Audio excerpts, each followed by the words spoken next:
পদার্থবিদ্যার ক্ষেত্রে কয়েকশো বছর আগে একটা থিওরি ছিল অ্যাটমবাদ নামে।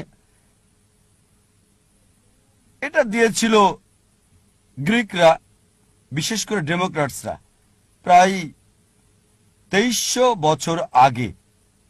আর অ্যাটমবাদ এই থিওরি অনুযায়ী পরমাণু হচ্ছে পদার্থের সবচেয়ে ক্ষুদ্র অংশ। আর এটা আরবরাও জানতো। পরমাণুর আরবি শব্দ, আরবিতে বলা হয় জাররা। আরবরাও একমত ছিল পদার্থের ক্ষুদ্রতম অংশের ব্যাপারে, যে জাররা হচ্ছে সবচেয়ে ক্ষুদ্র। কোরআন যদি পড়েন, কোরআনও বলছে পরমাণুর ব্যাপারে। এখন বিজ্ঞান উন্নত হয়েছে, পদার্থবিদ্যার ক্ষেত্রে আমরা একমত যে পরমাণু পদার্থের ছোট্ট অংশ, আরো উপাদান এতে বিদ্যমান আছে। তবে পরমাণুকেও ভাগ করা যায়। তার মানে কি কোরআন সেকেলে?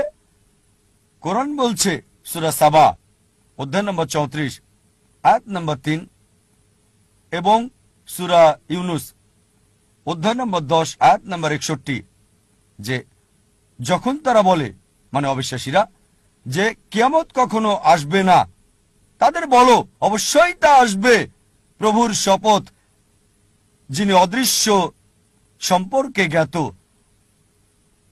আর তার অগোচরে নাই অনুপরিমাণ কোনো কিছুই।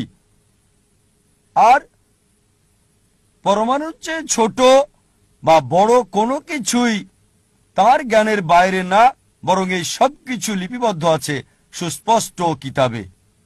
তাই কোরআন বলছে যে আল্লাহ অদৃশ্য সম্পর্কে জ্ঞাত। অণু পরমাণু সবই তার জ্ঞানের অধীন। পরমাণুর চেয়ে ছোট বা বড় সবই সুস্পষ্টভাবে লিপিবদ্ধ আছে। তাই কোরআন 1400 বছর আগে বলছে যে পরমাণুর চেয়েও ক্ষুদ্র পদার্থ আছে, যা বিজ্ঞান আবিষ্কার করেছে সম্প্রতি।